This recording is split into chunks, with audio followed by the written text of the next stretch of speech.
Welcome to Toffee TV. It is the Everton ClubCall. Phone in. So if you are a Premier member, make sure you get on the call and let us know what you think. There's been lots to talk about since we did this last week. It seems to change every day, almost hourly. I'm joined by John. John will be here for this show. Me and Ped will be a little bit of a sub. Be a bit like Gordon Ziet, maybe, you know.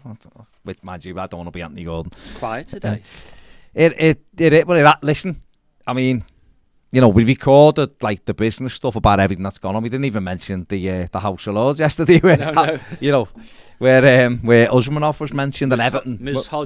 Hodge mentioned Everton in that one. So we kind of left that one, didn't we? If you're coming in, hit the like button on your way in and subscribe. We are, 67 off 76,000. Well, I mean, there's been a million videos, so we should really be at 76,000 now. But there you go. But hello, here we go. Yeah, it is a little bit quieter today, and it's almost like that. It's not the calm before. Well, it may well be the calm before the storm.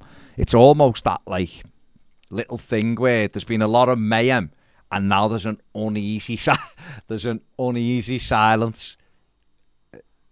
Okay. They're pausing before they go again. Yeah, there's like an uneasy silence, and we're all there going, oh, is anything else going to happen? And I'm sure it will. And obviously, John, you know, we've seen the manager changed. We've seen more statements from a board member which infuriated fans.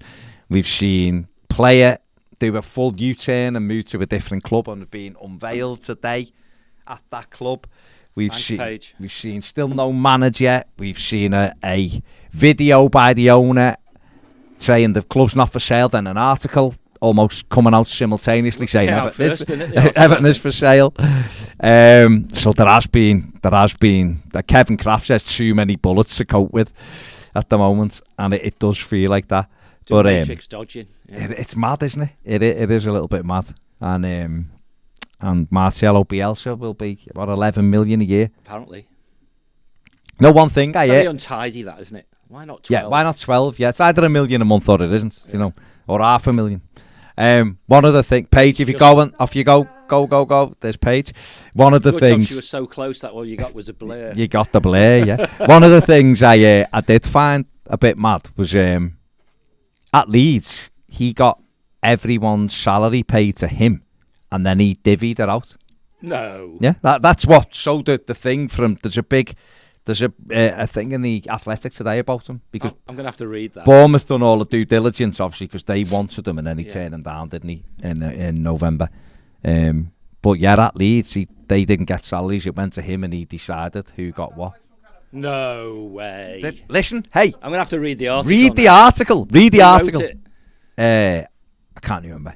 But it's there. It's there for you to read. Greg and Paddy didn't write it. I don't believe No, it wasn't Greg and Paddy. No, no. Fair. Hey, listen, that's up to you. That is up to you. Right, have we got our first. Classic Ned tells me it's there, and then it isn't. Come on, Nick. Even in that, I didn't even mention the Abdoulaye Doucouré falling out and everything else. So who's he fell out with? He fell out with Frank, didn't he? Apparently, and that's why he wasn't in. Don't cross him then. Dodgy. Yeah, you crossed the corner, you're gone, aren't you? He went to HR and said it's him or me. Yeah, I'm not convinced either chosen. That's an interesting one, isn't it? Because obviously Doucouré has nearly been in the side. But players like him and I guess Michael Keane, now if a new manager comes in and said, not so much Doucouré because he's been in and out the team. Keane has had nothing really this season. I think he's played one league game and a couple of cup games. Yeah. I wonder if he's still desperate to get out, or will he look at it and go, "This is my chance again with a new manager." Interesting one, isn't it? It would be interesting. And that frustrates fans sometimes when they go, "Right, he's got to go this time." Then the new manager comes in, and they're almost back to square one, aren't they? I mean, he's working his notice logically, isn't he? Yeah. Yeah. So you either think you're going to pay him for the next 6 months and get nothing out of him, or dangle a carrot that says, you know, there's a contract here, but you're going to have to step it up, lad. Yeah.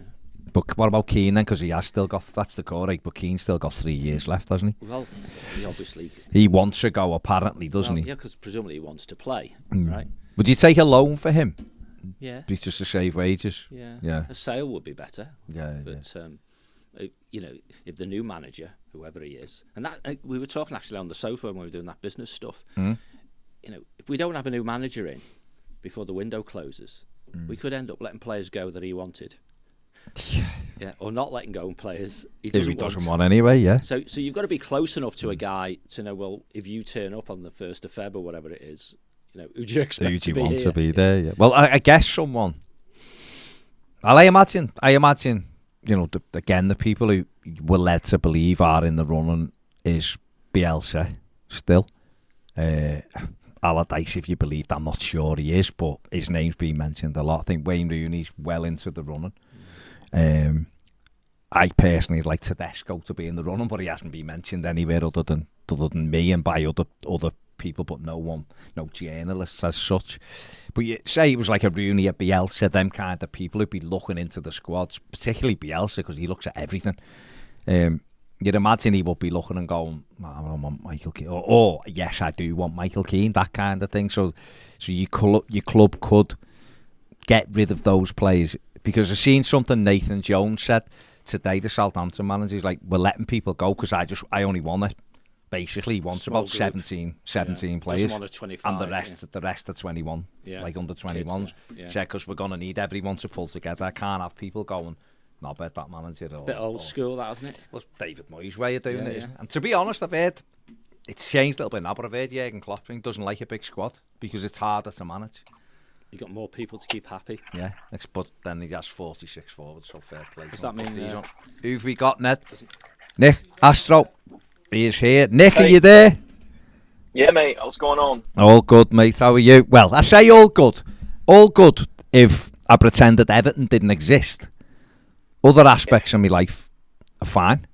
The Everton aspect, not great. Same. Yeah, same. Like, yesterday was just absolutely, like, it was insane. Like, it literally happened so fast I couldn't keep up with it. You know what I mean? Yeah. Yeah, it happened. But, like, I've been, after watching Everton melt down yesterday, right? I started thinking a lot about that HBO miniseries Chernobyl. I don't know why. I don't know why that comparison came to mind, but I want to read something real quick, right? Go on. What is the cost? What is the cost of lies? It's not that we'll mistake them for the truth. The real danger is that if we hear enough lies, then we no longer recognize the truth at all. Okay? Then we arrive at a tipping point where all the compounding weight of dysfunction and lies becomes crushingly inescapable. Then the books get balanced because every lie we tell incurs a debt to the truth. Sooner or later, that debt is paid. And I got to be honest with both of you. I feel like that check's come due for Everton this week. Okay. It feels like the crushing weight of all the dysfunction and all the bad decisions and all the just silliness has finally just caught up. Yeah. Okay. It's very philosophical, that, you know. It is. In good old English, you could just say that the straw broke the camel's back. You know, one more misspeak and everything else gets dragged up. Yeah. And it's an accumulation. Yeah. And I think I think that's why the majority shareholder can use phrases like "let's be patient." You know, 28 years isn't enough. He's only been doing this for 6 years, and he's had his hand on the tiller and is both involved and had an opportunity to put it right. Yeah. The rest of us are mere passengers, you know, in a dinghy getting dragged behind his yacht, you know. Yeah. And it's the impotence we feel, I think, that really gets to us. And we are the 12th man, but don't expect us to, you know, take CAC for 6 days a week and then turn up and do it on the 7th and then go back to getting CAC again for 6 days a week. Yeah, it is. Yeah. It is. I mean, Nick, what has been, you know, obviously Frank Lampard had to go in the end, and you know, he did. You thank him for trying to get it. It didn't happen. It's a results game, and his results weren't good enough. I think he wanted to do well for Everton, but ultimately you can't have results like that. But what's been, or what's your head telling you where Everton should go next in terms of managers? Okay, I had this conversation.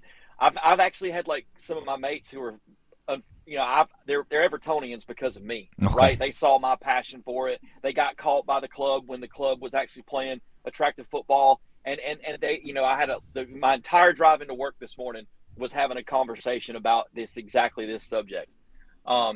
I want to say this, right? If football is a results-based business and you can't say boo about not winning a game since October, right?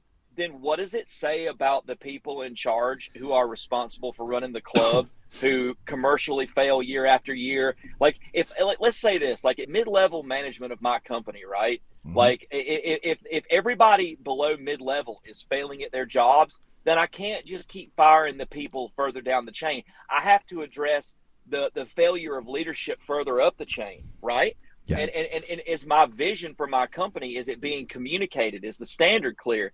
And I just feel like, we've got a car, right? And we keep changing the tires, but the transmission's shot and the engine's gone. You know what I mean? So you can keep doing this all over again, but the car's never going to run right if you don't address the broken mechanics of the situation. Yeah. So I honestly, I've looked at the schedule moving forward and the games we have left, and I'm very worried about where the points that are required to keep us up are going to come from, because these players, I don't know. I don't know. But the thing is, I'll tell you what I would do if it was me. If I was the guy who pulled the levers of power at Everton Football Club, I'd get Wayne Rooney in. And I would make it clear to every man and woman and child that this guy's going to be our manager, ride or die, stay up or go down. And then I would literally fire sale every player that I had to bridge the gap between the money that I would lose between what Premier League revenue is and Championship League revenue is, or Champions, the championship level revenue is. I would sell enough players to bridge that gap. Any player that didn't have a relegation clause in their contract out of financial requirements would have to go. And then at that point, I would recruit. Now, we're all talking about doing this in less than what? Less than a week, 6 right? Days. Yeah. But yeah, we've plenty of time. Yeah, got loads of time, right? So anyway, that's what I would do. I would prepare. I would try to soften the blow of going down so that maybe, just maybe, the financial burden wouldn't destroy us. And right now, like, Everton is an absolute dumpster fire. I've got fans of every other team making fun of us right now. Like, we're a laughingstock. Who do you think you're going to attract to come in here and do this job, right? Yeah. Nobody wants to touch it with a 10-foot barge pole. We need somebody who wants to be here. We need somebody who's passionate about the club, who loves and gets the club, and is going to have an attachment to it to not let it fail. Because this isn't just a day job. This is so much more than that. This is last chance saloon. I drew a line in the sand with West Ham. I was like, if we don't get a result, I'm really scared about where we are moving forward with the rest of the season. And I don't know how we stay up at this point if we don't make some serious, drastic changes. And you know what else I'd do? I'd remove 2 members of the board. I would, honest to goodness, because that's going to get a lot of the fans on side. That's Grant and Graham gone then. No, it's not. I mean, and I'm going to be really honest about this. I know that there's certain members of the board whose health is very, very poor right now. If I was an older person who wasn't in the greatest health, I think I'd be more worried about that than anything else, right? Yeah. And I think that there would be a really easy way to excuse certain individuals, right? Maybe make one of them the head of stadium development, let them focus on that if they're really good at it. Somebody else. Have you just watched that Business with Blaine video already, and it's not even out? But carry on. No, it's not out yet, so you couldn't have done. I'm only messing.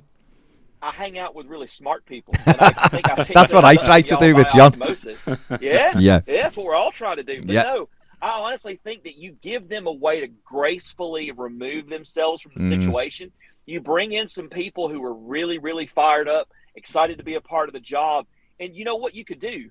You could maybe stay up, but if not, you bounce into the championship, and as long as the financial like impact of the relegation doesn't destroy the club, you've got the structure in place and a team that's been streamlined and improved, not just financially, but in character and spirit, with a manager who, frankly, I want to see what he's capable of with the right coaches around him. and the right players at him. I mean, I know Wayne Rooney loves Everton Football Club. And I know he's not the popular choice, and I'm probably – listen, everybody hates my ass to begin with, so it's no big deal for me. I don't mind it. But if it was me and I pulled the levers of power, that's what I would do.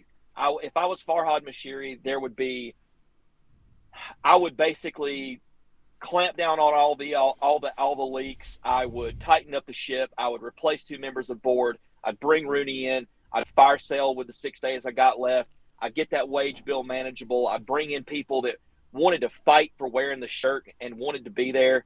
And I would literally just, you know what, rally the troops and let's all just go, because you'll get the fans on side. And we'll all go hell-bent for leather for the next 3 months and fight like hell to keep this team up. But we have to be organized and we have to be united. And it's gone so far with the gaslighting of the fans and with the literal like nuclear clown show that was, Everton Chernobyl Tuesday yesterday. I just really think that there has to be drastic measures taken, or drastic things are going to happen to us. And what did I say? You tell a lie, right? Okay, all right. Every lie incurs a debt to the truth, and sooner or later that debt gets paid. And unfortunately, we either pay it in a constructive way with a mindset of moving forward, or we're going to go down together. And where do I sign up, Nick? Mm-hmm. I don't know, mate. Where do I sign up? Like, I'm ready. You're the man. Go. You've got the lever. Yeah. I'm following you. Yeah. I mean, you make some really good points. No, there'll be people who will agree with Wayne Rooney. There'll be people who are totally against Wayne Rooney. Whatever. I've said it all week. I've got no clue. I think Wayne Rooney could be an inspired choice. He could be a disaster. The same as any other manager. Sean Dyche, Bielsa could be the best thing Everton have ever done in their life.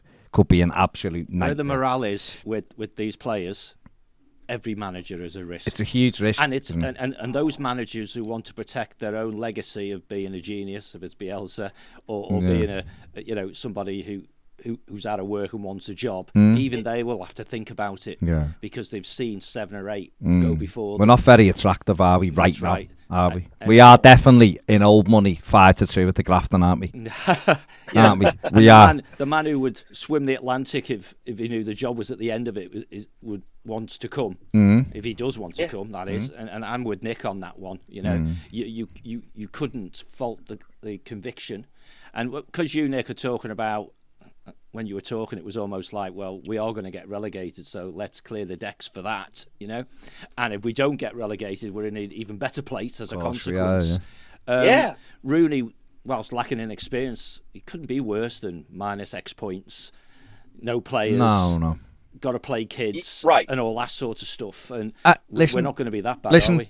Whether it's Wayne Rooney, I like Dominico Tedesco said it quite a few times. Another young manager. He'd be a gamble, of course. But then Steve Peace says, well, there's lots of different managers. They're all gambles. Why is Hassan Huttle a better option than this fella who's been in the Premier League and failed? 2 9-0s on the run. Yeah.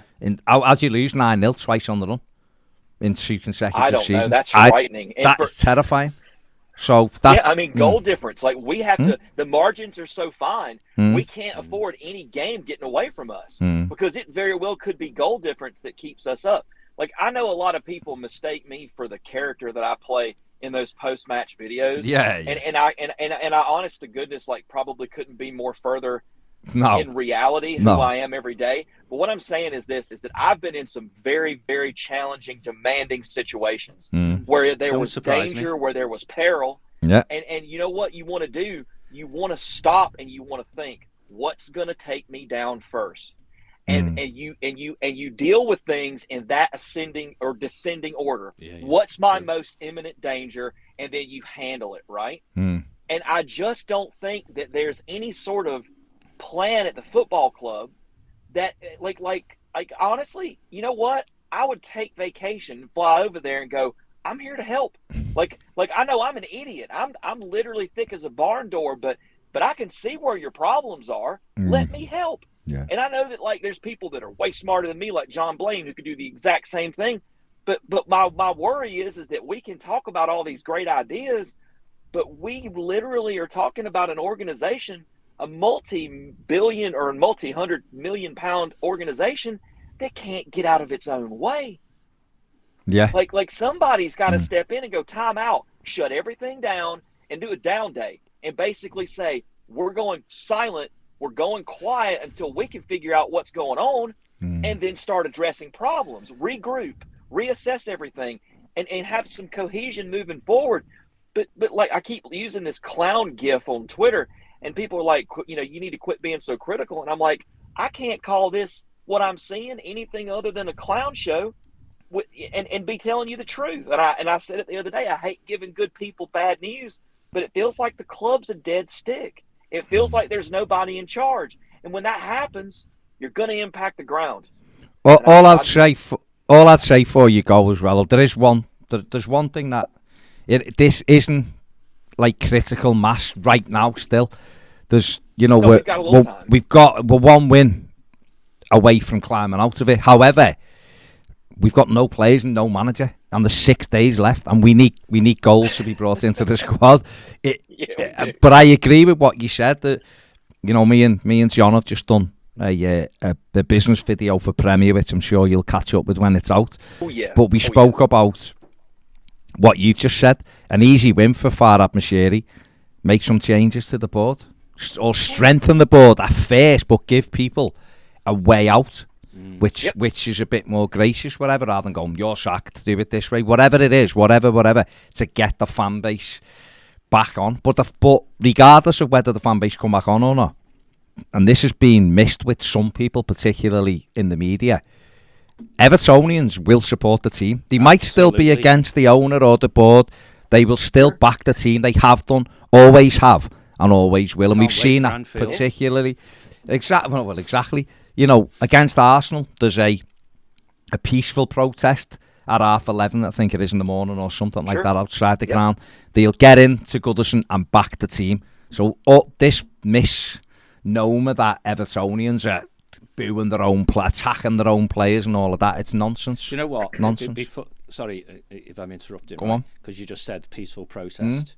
If Everton Football Club instruct anyone to take banners off people before they go into Goodison in that Arsenal game because they don't like what the banners say, they have to have a really clear think about how that's going to be interpreted. It's not going to go over well. It's not going to go over well at all. And the crazy stuff that was happening last time of triple checking tickets and body searching, treating home fans like away fans. Yeah, I think that's how I put it on Twitter. Treating home fans like away fans. You did.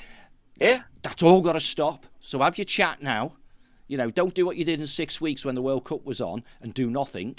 Don't think you've got a couple of weeks off now because we don't play till next week or a week at the weekend. A week Saturday. A week on the weekend. Think about it now. And there should be people thinking about that while in parallel others are trying to get managers and players. And all the important stuff. Yeah. Because Astro clearing his decks, the time to do that was while the World Cup was on. Right. Absolutely. Exactly. Absolutely. Yeah. In a perfect world, you do that when you've got 6 weeks down, and when you can bed somebody in, when you can go and actively recruit and do your due diligence and your research. I don't know. I'm very, very worried. I'm a very worried man about Everton Football Club at the moment. Right.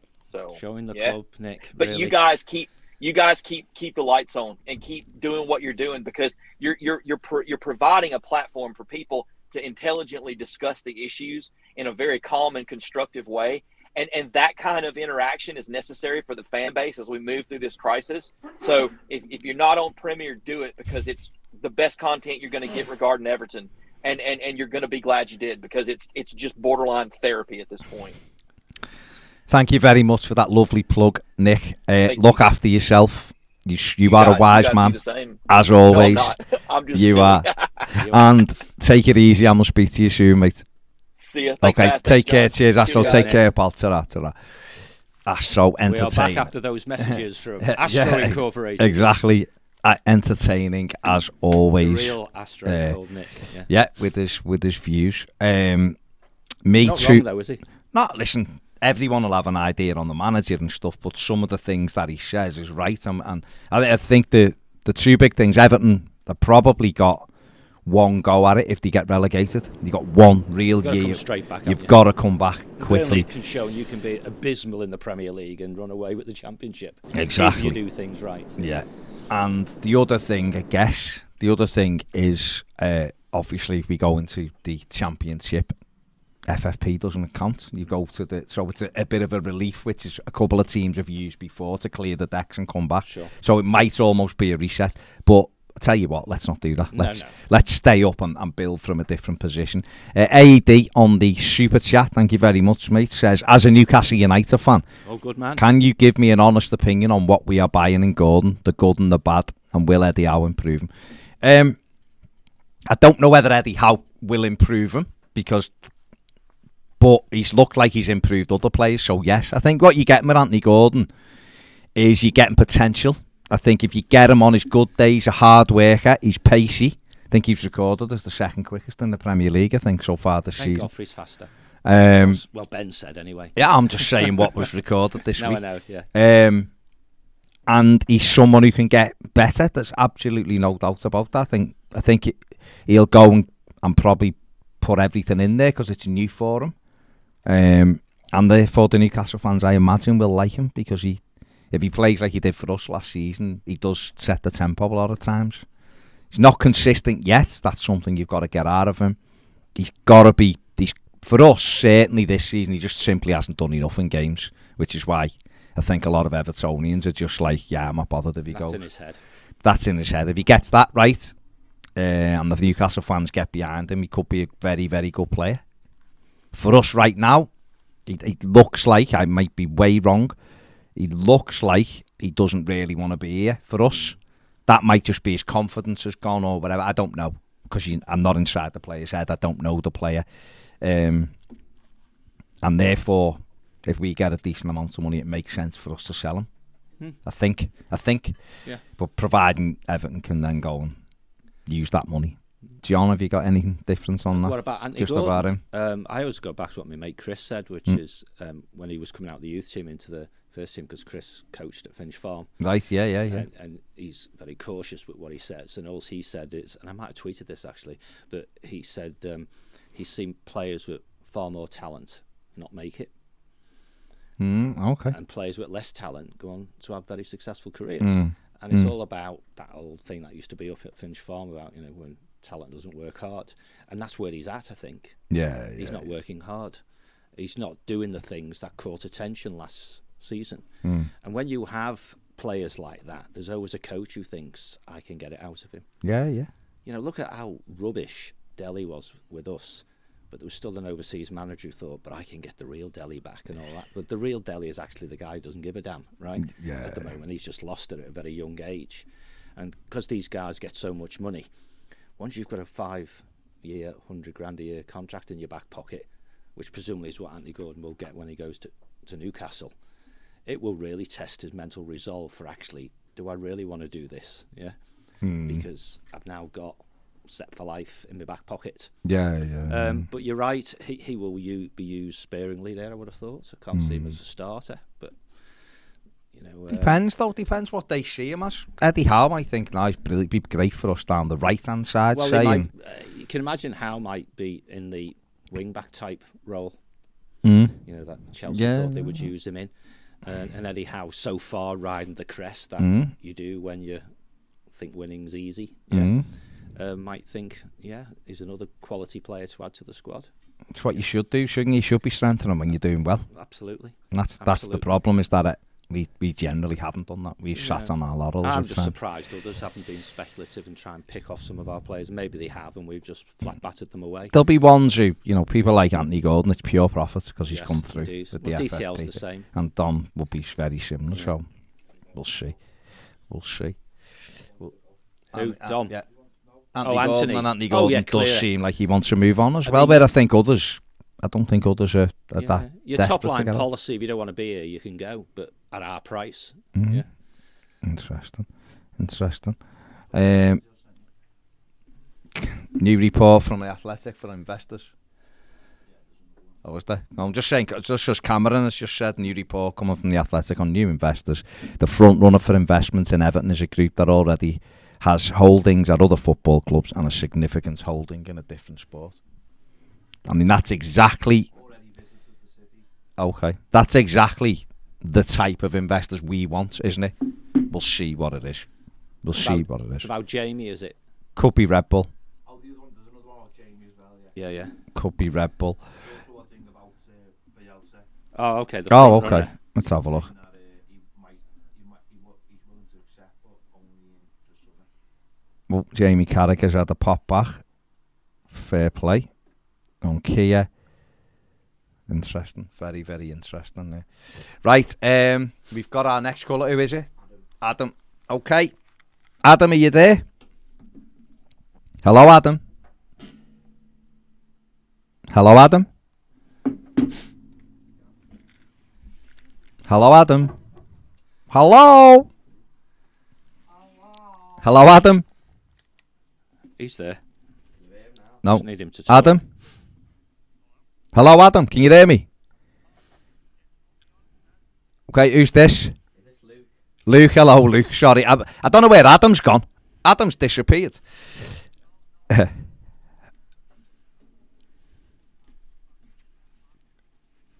Okay. Well, I can hear you. Yeah, go on, mate. What's up? Hello, first of all, but hello. Hello. Yeah. I don't know if you saw or heard. You've gone again, Luke. I don't know what. About, Luke, hang on. We can't hear you, Luke. You're in and you're out. Right, right, start again because we didn't hear you. right, I don't know if you heard this clip on TalkSport, yeah. It must have been the night after the game. Okay. I don't want to go too harsh on the fella because he said he was about 60, but he was I'm going older on than about. Careful. Right, that's another story. But but he was saying about kicking off about Frank Lampard, which I agreed on. Yeah. Like saying like, No, it's not working, is it? Luke, wait till what happens is wait till you get into yours on your Wi-Fi. Get him back. We'll get you back in a minute because we can't hear you, and I know it'll be a good point. So we'll go to the next one, but Ned'll get you back in 1 minute. Who's next, Ned? Brian. Okay. Hello, Brian. Are you all right? Okay. What do you want to say, mate? It's time to get the band back together. Okay. We've got to keep hold of this pressure on the board argument. So I think we've got to get the band together again. We've got to get Reed, Stubbs, Rowe, Pedgick, Cahill, Jagielka, Lyons, Sheedy, Gray, all walking up the Goodison Road with a banner singing a suitable song. I mean, Jags might have an issue because he's playing still. Some of the others. He'll take a day off. Yeah. He'll be given the day off. Yeah. It's a nice idea, Brian, but it's a nice idea, but I don't see them doing it, particularly ones who are closer to the club. It's in the press, though, isn't it? No. Listen. I think ultimately what you're saying is there can't be any let up this time because it's gone so far one way. That a signing, a new manager, and a couple of signings doesn't. I think this is what you're saying. If I'm just paraphrasing, I might be wrong. Well, yeah. You know, it won't change or shouldn't change the messaging from Evertonians that we want a better Everton. I think that's what you're saying. And you're absolutely. The list of those players, they are Evertonians. Well, you're right, aren't you? Because it has done it in the past. I think if you want real change, I think, you know, a lot of people will look past the new manager and new players now and go, yeah, but if our club's really going to change, we still need to see evidence of that change that we can buy into. Well, I said on the podcast a couple of weeks ago, this board, they do everything backwards. Okay, they've had 2 transfer windows. They've not signed anyone really need. Now they sacked the manager, and now they're looking to sign attacking players. Hey, just things. It just reminds me of like selling the best left back in one of the best left backs in the Premier League, and then 2 days later sacking a manager. It's all backwards. It's got to be sorted, and I cannot understand how the owner can just let it go on and on and on year after year. It is astounding. It is very strange. It's strange we've ended up at the same place 2 years running, isn't it? In January, transfer window, no manager, time running out, days running out for the window, in trouble at the bottom of the league. Is Not strange at all. but is anyone surprised? No. That's the sad part about it. Is anyone surprised? We're still doing things backwards. Do the same And, thing, this expecting is a different result. You know. Yeah. I'm with you, Indeed, Brian. indeed. Yeah, it's crazy. It is mad. Yes. Listen, I don't know. One last thing before I go. There's lots of callers, so I'll get off Okay. very quickly. One thing I don't know is who the next manager should be. I haven't got a clue. What I do think we should do is we should go all Howard Kendall. We should go for a young, promising manager, even get him out of the championship, or even go that way. And I think that is something which has to be considered very strongly. Yeah. Because going for old, worn-out names is, people with a reputation but haven't produced anything for a long time is not the way to go. So I think take a chance, because we've nothing to lose. We're virtually down. We all admit that. So what can we do to counter that? Well, you've got to get a lot of energy in the club. Yeah, And, why not? Why not, mate? It's I think we have got to look a little bit longer than maybe just the 18 games that are left. Do you think, John? We have, but I wouldn't agree that we're all down. We're down already. No, but we're going to need to go some, but aren't we, No, basically? we can all agree that we can't see where, as Astro was saying, we can't see where we're going to get a point from. Never mind enough to stay up. But I mean, if we go full on defeatist, then we will have 2 or 3 months to get ready for next season. I think that I agree with Brian. Someone who's going to come in and just light the place up with the Enthusiasm. Enthusiasm. They have to be able to coach as well. And then if Farhad delivers on his claims about minority shareholdings coming in, no doubt they'll want places on the board. So the board itself will be shaken up in the context of there'll be a shareholder on the board, other than just Bill, So that's the start of your change, and it's what we were talking about on the business show, really. And if the Athletic or what they're reporting is a nod and a wink from somebody who's credible, then that might be, as Farhad was intimating on his video, something that he hopes to tell us quite soon. Clearly not soon enough for the closing of the transfer window. No. But bringing in, as he described, a sports investor with interest in not just other sporting franchises, but also football ones. That's starting to be a big sea change, isn't it? It really is. So, fingers crossed, Brian, eh? It is, definitely. Fingers crossed. Tell me about it. Everything crossed, yeah. Yes. With these, the Trice of Everton is very eternal optimists. Yeah, I suffer from with that. a huge slap of. Well, we all do. It's a Trice character. It's our nature, with a huge dollop of reality thrown in. That's our character, and we always look on the bright side, and being the optimists we are. But this time, the optimist is hanging by a tiny, very thin thread, and.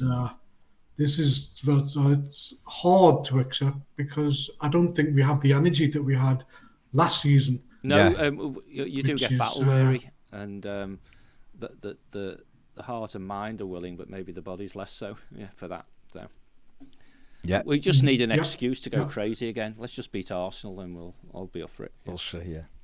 Well, yeah, but it's like the board. You can't just change the board overnight, obviously. But I still can't understand why Mr. Kenwright, in his age and his health, is still there, and I can't understand why Mashuri is allowing him to stay. I mean, on a human level, never mind The biggest professional contribution Bill makes generally, because of all his contacts, is in and around the player trading side, isn't it? And there's no more of that going to happen till after the season, by this time next week. So maybe what's the point? Yeah, so maybe we'll see some of that, might change the man next rightly looking after his health first. Who knows? Yeah, maybe. Cheers, Bri.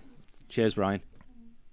We keep Yeah, our fingers crossed, mate. Thanks a lot. Yeah, well, Take care, mate. See you later. Yeah. Ta-ra. He's right. Ta-ra, Brian. Bye. Finn's give me a fact here. Anthony Gordon scored 7 goals in 65 Premier League games. Michael Keane scored 7 goals in 68 Premier League games. Interesting. Newcastle. He's taking the Newcastle, wrong yeah. Michael Keane's here. He's a goal scorer. We should have put Michael Keane up front. Yeah, why not? Yeah. It's Luke. Okay, we've got Luke back. He's not giving the out. Yeah. Can you hear me? Yeah, I can hear you now, mate. Toffee now. Can hear you now. No, it's all right, mate. Sorry. You were put on earlier. Ned was prematurely early, as he's been lots of times. Well, yeah. Let's go, mate. Surely late. Let's go. So just about the TalkSport thing you saying, so, like, he had a pop of Frank for the bad results and that, and just said about the board, Yeah. sack all the protesting off and just get behind. Mm. And it just made me think at this point, like, I give up my season ticket under Koeman, Yeah. mostly for health reasons, Right. physical health. Now, what I would say is, are we going on about the board and the club being stuck in the dark ages? Mm. Would you say our fan base is stuck in the dark ages? I know, sorry, carry on. I know we've got, I'd say, a loud minority, which I'm part of the new school. But because I don't go to the game anymore, would you say, like, from my opinion, I probably don't see all the Everton Dars who are probably of that way inclined to this fella on TalkSport. Well, I'm never gonna sit here and say Evertonians are in the dark ages. Not for all the Hopefully not me. all the love in the world. Have we got a noisy fan base? Yeah, but then loads of clubs have. I'm more sorry, Go on. Just to interject, more in about what he said about stop the protest and get behind the ball, No, you see, which I just thought was ridiculous. Yeah, you see, the problem with that is, right, you'll get this is how I interpret it, right? You will get a section of fans who will just purely look at the team and go, this isn't helping the team right now. Okay? So that's one like section, I think. Sure. There'll be another section who will say to that, it's all about the board. The team are crap because of the board. And then I think you'll get a section in the middle who will go, the team aren't very good and the board aren't very good. Do you know what you've obviously got each end and then the people in the middle. I think what we've seen now, two things I'd say to that. One, when there was no protest, the team are getting beat every week anyway. So and we're getting supported. So I can't put it on the fans. But what I would say is the middle section, which are, we can see the board or the club isn't run very well, and we can also see the team aren't very good. I think what's happened, certainly in the last fortnight, more of those middle people have moved to the board has got to go because of what's happened than what were there. I still think there'll be a section of people who go, stop protesting, put it to one side. The problem with that is that this happened last season. Don't forget, with the 27 campaign, they, maybe people weren't as infuriated as what they are this year, but they did put that to one side. They did shelve that campaign. And then Everton stayed up. And probably what they should have done was started that campaign the day after Arsenal again, to show that, listen, this wasn't just because we were losing football matches. It's because we want real change, a better Everton, whatever. And that then, I don't believe, would have necessarily been all about getting rid of two people. That could have been, Everton going, right, we're listening and we're going to try to make this board better by bringing in 2, 3, 4 extra people and trying to take the club forward. Where I think, and that might have been a theme that carried right on, right now, and certainly for the Southampton, what happened at the Southampton game and all around it. I think now that's gone too far, John. Yeah, I agree.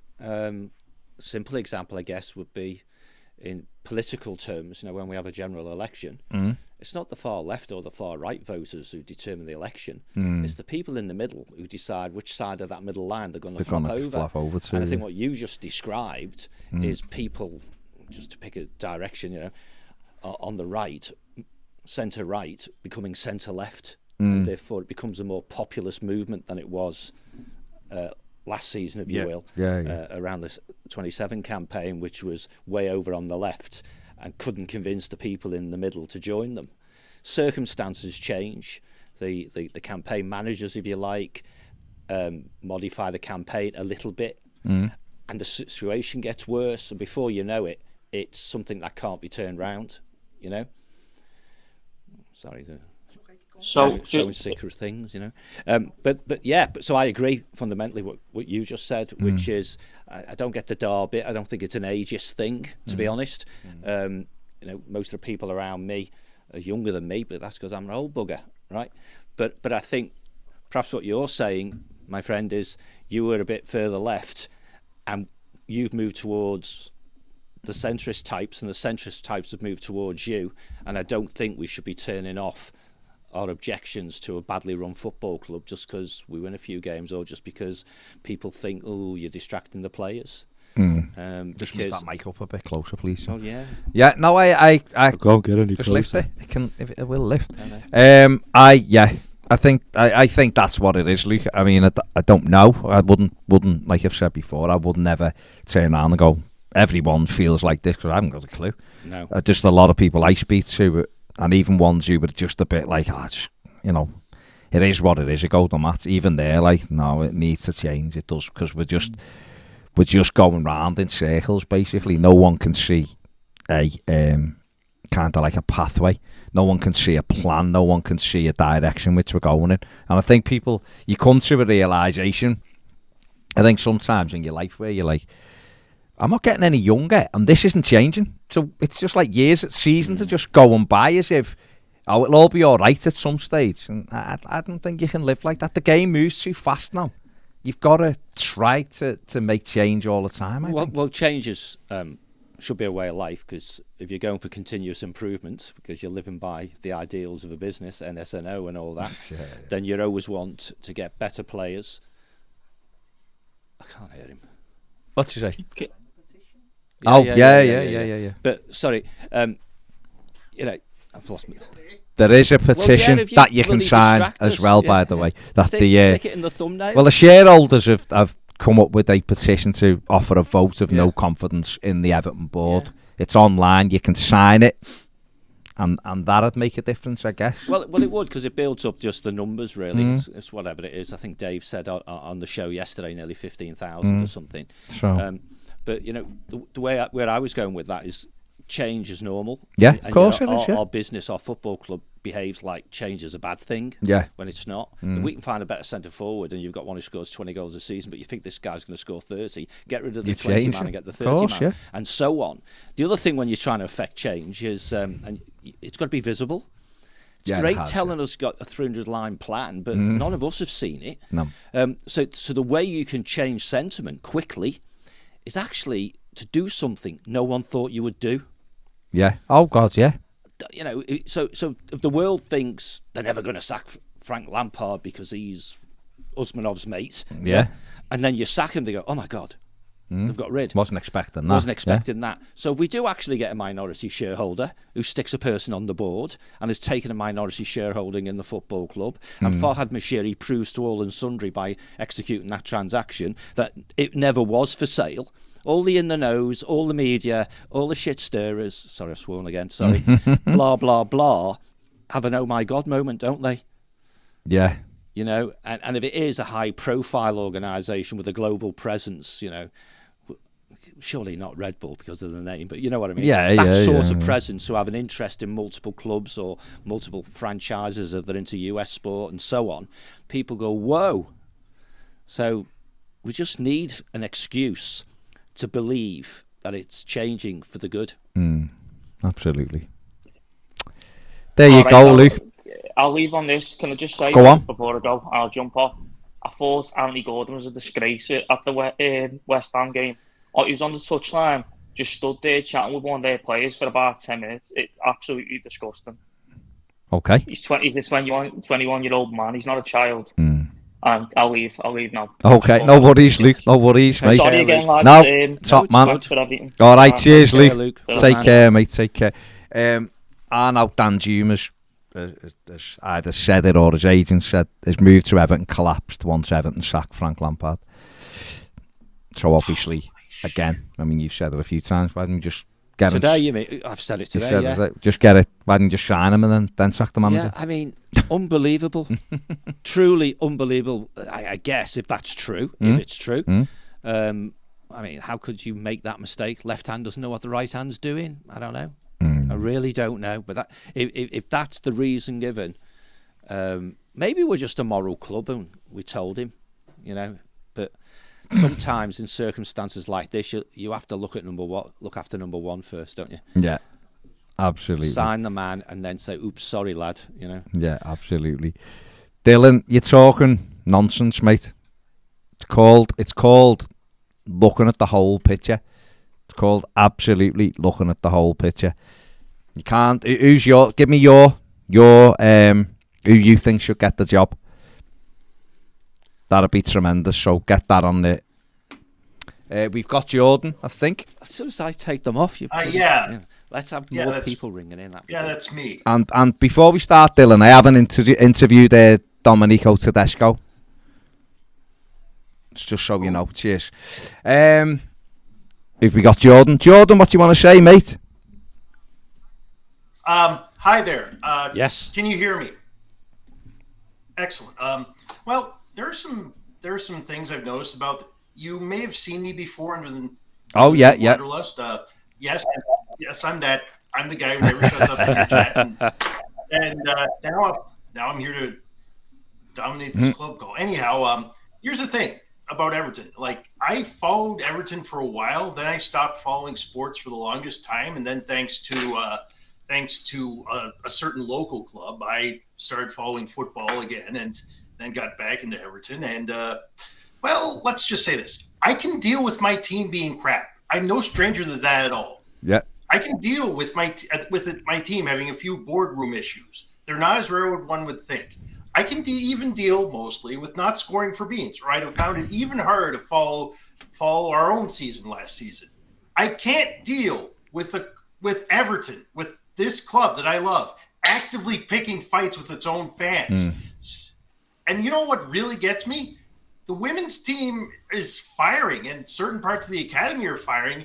They're going to get dragged, unless there's something I don't understand. They're going to get dragged into the mud too, and that's disgusting. Not even the first team in the men deserve to get dragged this far into this. And for the record, I have nothing against any of them. I find it a lot harder to have contempt for anyone, even if I probably should, because it's being done as much even more to them than by them.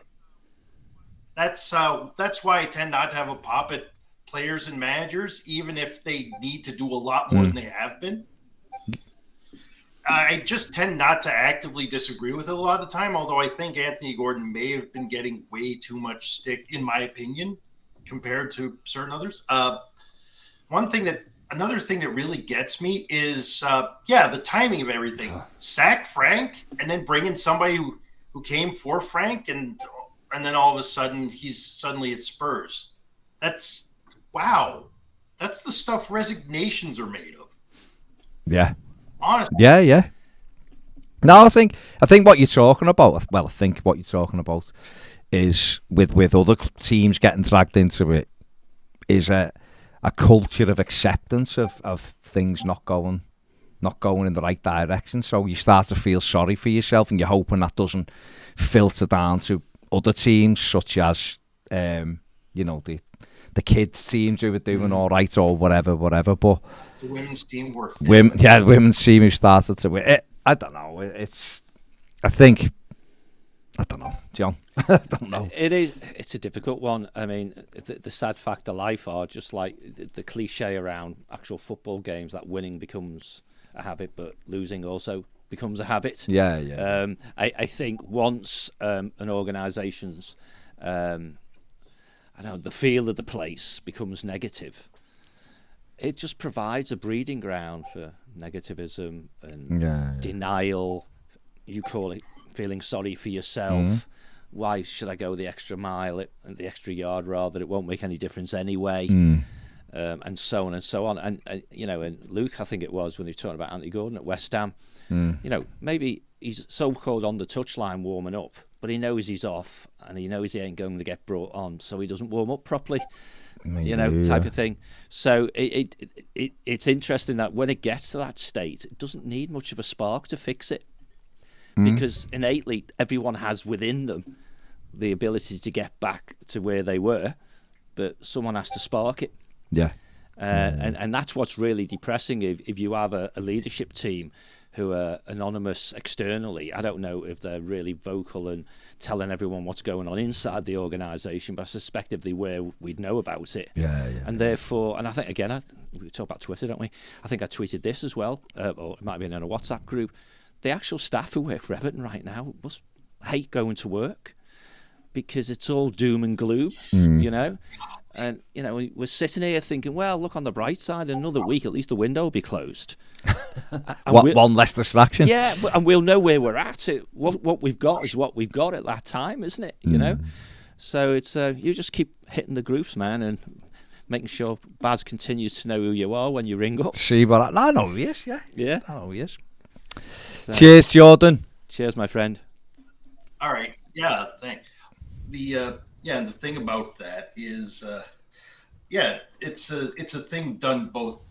It's a disgrace from top to bottom what's happened, and I really hope there's some way to right the ship, because right now it's got a hole punctured in it. I know that people talk about folks getting away with it. The things they're getting away with, they shouldn't, and the things they should get away with, they're not. On the pitch. That's true. Seeing what keeps happening with some stuff that maybe seen as an excuse, but has mattered more than I really want it to. No, you're right. No. That's where the cliches like you make your own look come from. Yeah. Oh. Yeah. Well, we need it. One thing's for sure. Things need to change very quickly, and we could do with a rub of the green. Well, somewhere along the line. Let's have a dodgy VAR decision go our way, or something. Something like that. Yeah. Something like that would be nice. Yeah, that might be the. You never know. Can change. Well, yeah, maybe. Hopefully, we'll see. Cheers, Jordan. Thank you, mate. Thanks, good to talk to you. Cheers, Jordan. Cheers. Take care. Right, got a super chat from that boy. What a name. Marcelino to Everton. He sounds a decent choice. He says, yeah, he's been linked, hasn't he? I honestly don't know, mate. I haven't got a clue whether Everton are in for him or they're not in for him. We'll wait and see. It's a Schroeder thing. See. We're in for everybody and we're in for nobody at the same time. Yeah, it is. But we'll see. Keith says, Keith on the super chat, thanks Keith, says, I can remember about 5 seasons ago, you were touting Tuchel before Chelsea came calling. I think there's no forward-looking people at the club. Yeah, I wanted, to be honest, Keith, I wanted Thomas Tuchel in 2013 before we got Martinez. He just left Mainz. He wanted to come. He was interested in coming to Everton. We didn't get him. 2017, he wanted the job. And we waited and ended up getting Sam Allardyce. When he wanted it, I think he'd have been a tremendous choice for Everton. I don't see it now. I just don't see any way that we could get him now. There's why he just won the Champions League. He'll wait for a bigger job. Dylan, I haven't lost my objectivity, right? I will tell you, right? Baz loves Lampard. I like Frank Lampard as a man. Literally, you meet someone, you go, you know what, nice fella. I've said he deserved to be sacked. His record was terrible. I've said it many times. Right? Wanted Dunk to get the job. Did you want Dunk to get the job when there was nobody, when we didn't know who to have it? Could Duncan have done the job? Who knows? We'll never know now. Would you wanted Benitez over Dunk? Well, that says more about you probably than... What you did? No, not me, him, maybe. When Dunk was chosen. Now I like Rooney for the job. Hasn't loads of people said Rooney. It's mad. It's absolutely mad. I haven't interviewed Domenico Tedesco. I haven't interviewed Thomas Tuchel. I haven't interviewed Maurizio Pochettino. I'd have any of them 3 You're really slacking, for mate. the Everton. No, I am falling. I am slacking there. I interviewed Roberto Martinez. I didn't want him for the job, I can assure you. So it's up to you, mate. But I've seen you've 2 things that I will say. Well, one thing I'll really take to task, Bielsa turns things around quickly. I'd literally had Leeds fans on going, he's the wrong man right now because he will not turn it round quickly. So whatever. You're entitled to your opinion, mate. That's fine. Well, it's his own opinion. I know my opinion. Carlos Corberan, yeah, he's one at West Brom. He could do the job. I've actually said, I think for a whole week, I haven't got a clue who should get the Everton job. No, you have said. I really haven't got a clue. You have no idea. I've not changed. And you know what? No Evertonian's got a clue either. I haven't. So, there you go. I haven't got a clue. I just haven't. I haven't got a clue. Why do you want Stubbsy to get the job? Yeah, give it to Stubbs. He interviewed him the other day. Give it to him. I thought you went a bit farther when you recommended Dave Kelly. Well, listen. Hey, are you telling me Dave Kelly couldn't do the job? To a fashion, yeah. Yeah, there you go. Well, I didn't. Well, he's no longer a tracksuit manager, is he? No. You know? But he could be like like Alex Ferguson was. In his office looking out the window. Look out and go, yeah, boss that, and sit back down. Hey, listen, I can't say that Dave Kelly would do a worse job than some of the managers we've had. I can't say that to you. Toffee Baz says, what's your thoughts on Carlos Corbin? Well, he's done well, hasn't he? He's done very well at West Brom. I know a lot of people are talking him up. Loads talking up Vincent Kompany. He'd be, he's early on his journey in England. I know he managed over in Belgium as well. He's done really well with Burnley, hasn't he, as well? People are looking at them going, yeah, he'd be an interesting one. But I honestly, I've said it, and I haven't stopped saying it. I haven't got a clue who Everton could get who would make a difference. Do you think players, managers like Kompany, are a bit like buying a player after the World Cup because he's had a good World Cup? You might be right and got the next big thing. Yeah. You might have a guy that was just good for the. No, what I find really, what's really difficult is we all want a young manager who can create take something. The downside that might come with that as well. But they might not work and all that. Arteta had no experience. See, my view, and has been excellent, but he's also had a hell of a lot of money and he's been well backed and he's got good people around him. And Arsenal weren't terrible, by the way. But he took on the hard decisions. But he did. That's the big thing. Is but that he had a fortunate first season winning the FA Cup, which is presumably somebody else's team as well. Through Aubameyang scoring great goals exactly for him. Right. Yeah, but I think for the type of manager we want, and if people are thinking you only want people you've interviewed, but if it was someone like Rooney, well, you got the job. No. But if it was somebody like Rooney, it's not just the player; it's the coaches around them. Oh, that's key. Their ability to not just attract, but to get those guys to follow them, and and whilst Lampard may have done a good job with getting Clement and Ashley Cole and what have you, even then it shows, even if you get good coaches around you, if you are not really the right fit, then it might not work. It's very. Look what we've done though. Look where our ex-managers who we've sacked, what they've gone on to do, whether you agree with them or not, they go off and manage national teams. They fall upwards, don't they? Yeah, they go to Barcelona. Frank Lampard's going to get, I don't know, the PSG job or something, isn't he? Silva's shown what a damn good coach he is. He's done well at Fulham. And so on. So it's all about right place, right time, right manager almost. The thing with Rooney for Dylan, just for Dylan, because I know he likes to take an interest. You mention him a lot. It's not like. No, but the thing about it is, he's managed in the Championship, though. If he was just finished playing and was DC's manager, yeah, fair enough. But he has managed a very difficult job at Derby County. Did very well at Derby. And he's at DC, whatever. But then there's other managers out. There's loads of managers out there. Sean Dyche might be perfect for Everton. I don't know. He doesn't make me go, oh yeah. But I don't know. He could come in and go, you know what? With this, with that. We're hard working. We're gonna do that, and that might be like a David Moyes type. But there's loads like Gallardo. I've championed for ages over River Plate and all that. But can he come in to Everton? Will people fall into what he wants? Can he get Everton going?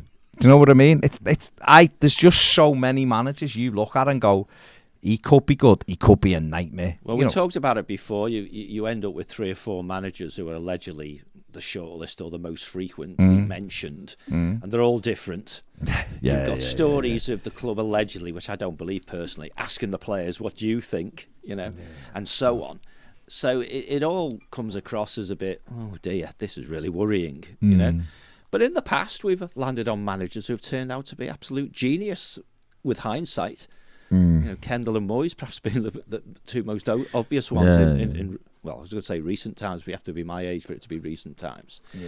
Which, if social media and the like had been around at the time, people might be saying, "What the hell are you doing, taking this bloody guy from Preston?" Oh God, yeah, absolutely. And Howard would have been, get rid of him. He's a joke, and he's this and that. Bears. I've got a question for you. Go on, mate. For both of you, and this is a serious. I thought that was question. JT then. Yeah. Right. I'm finally using a microphone as well. I am, so people can hear me. Go Right. on. This is a serious question. Yeah. Right. If an investment company came in to buy us, and they were prepared not only to buy the club and make us everything be all right, and they've got a good track record, this company, and they were prepared to sponsor the stadium as well, right? But they said they were going to change our name, but it was going to be, we would have to be called the Toro Rosso Everton.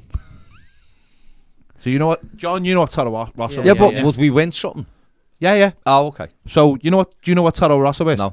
So Toro Rosso is Red Bull. Oh, okay. But it's the other Formula 1 team call it because they're Italian. So would you be prepared to be called Toro Rosso Everton? Yeah, why not? If Genuinely? you won stuff on See, I would. I'd have no issue whatsoever. To win things. Well, and we'd have the Toro Because Rosso. we'd always be Everton, wouldn't we? We'd have the Toro.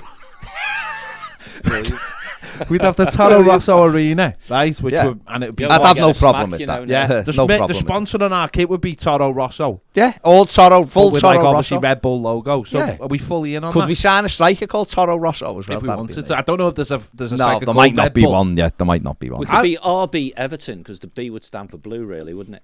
I don't think we could go with RB, but I'd go with Toro Rosso. I think that's kind of a cool name as well. Is that who people think it might be? That's who people think it is. But let's be honest, we're not kind of called Red Bull Everton. No. But we could be called Toro Rosso. Yeah. Throwing it out there. What about? What about? That'd be a real challenger to Citigroup, wouldn't it? Oh, be good. Be good. We've already got the main man. We've got all the teams. Tell you what. Feeder clubs and everything. Yeah, all it. Exactly. What about Villas-Boas? Yeah. Chelsea, Spurs, managed in England. Yeah. Done all right. What's he been doing lately? He's in Marseille, wasn't he? But he resigned because they tried to force a player on him. Yeah, so he's got his principles. Yeah. But he's had a tremendous record in Portugal. Obviously, he's a younger manager. He's a disruptor, isn't he? He is well, yeah. I mean, you might suggest you could get him. Is what we need. Possibly, yeah. Just shake the cobwebs off. Yeah. And hopefully I get to interview him and Dylan will be made up then. Would you interview him before or after he got the sack? Yeah, probably, yeah.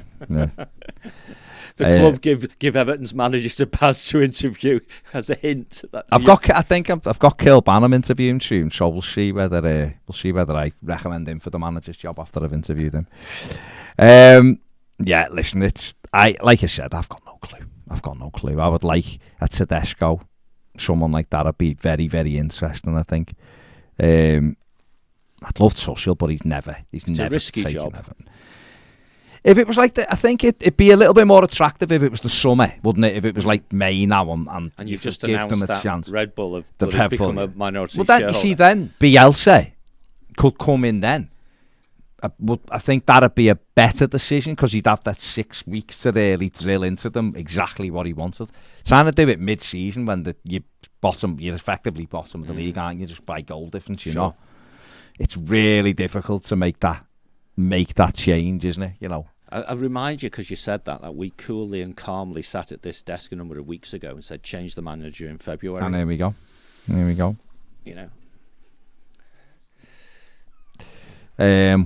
But yeah, we'll see. You know what your problem is, Ned? I'm between you and the door. Yeah. You'll find out. Someone said get Ted Lasso in. Hey, at least he'd make the he'd bring up the thing, wouldn't he? He'd make the morale be better, wouldn't it? And he'd be tremendous little day by biscuits day, each day. The price Netflix or Amazon will have to pay to be behind the scenes is going up.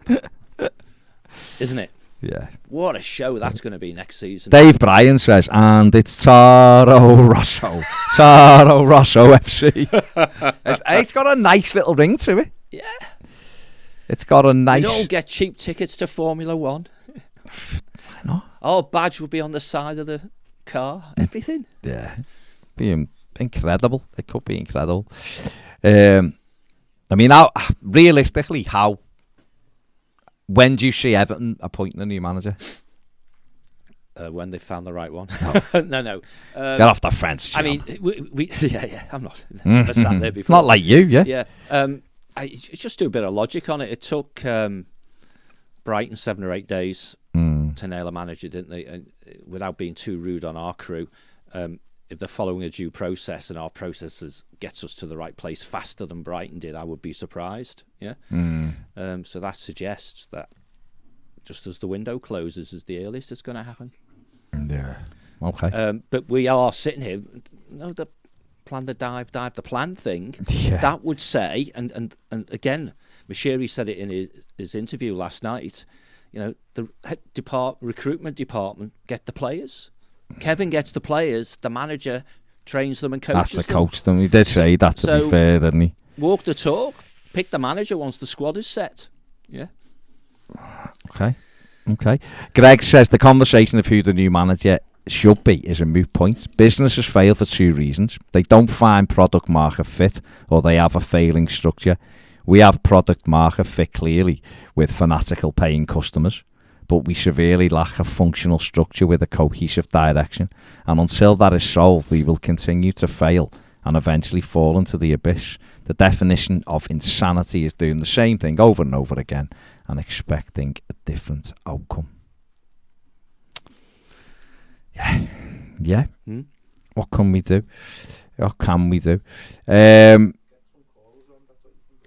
We're waiting on Ned. Stay, sorry. Well, you have to tell us. It's a big thing. Well, when I looked up, you had JT there, so... Hello, Steve.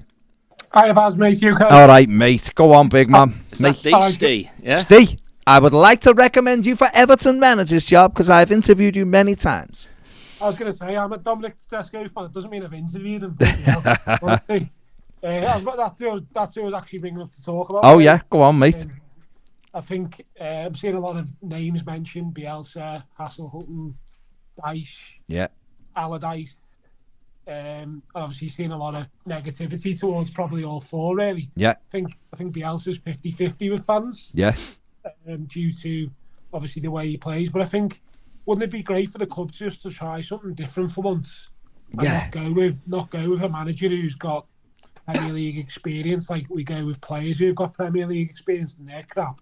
So I had a look at Dominic Tedesco as well. When he went in at Leipzig, he come in around the same time as the season as what we are now. Yeah. He come in with 20 league games to go. We've obviously got 18, I think, isn't it? Yeah, 18. 18 games. He obviously won 12 games and lost 4, drew 4.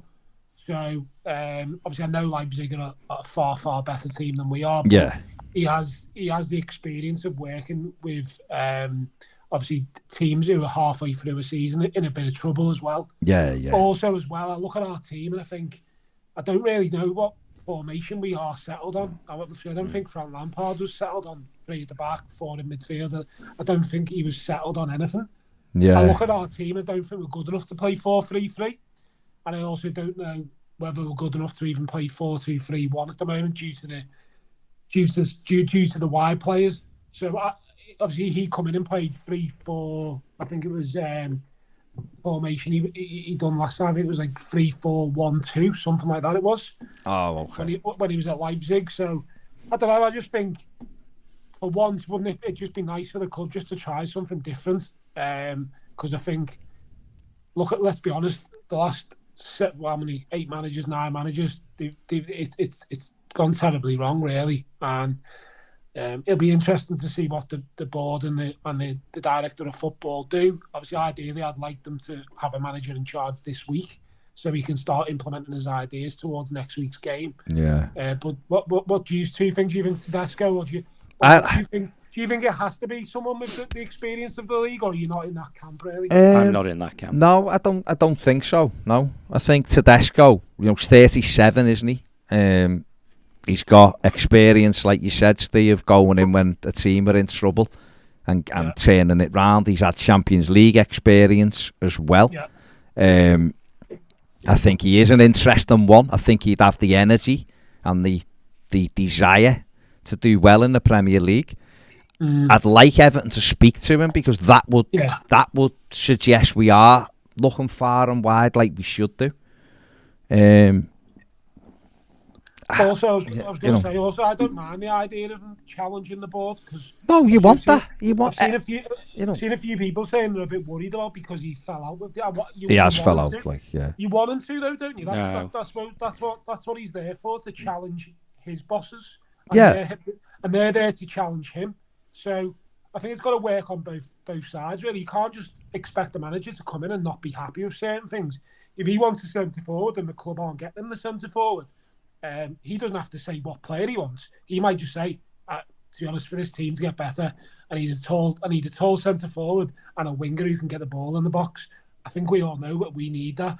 And I don't think I'd have any problem with him going to the board or the director of football and saying, I need this. That's the director of football's job. And the manager's job is to identify where they're lacking in certain positions. So I don't really buy this whole, he's fell out with it. So what?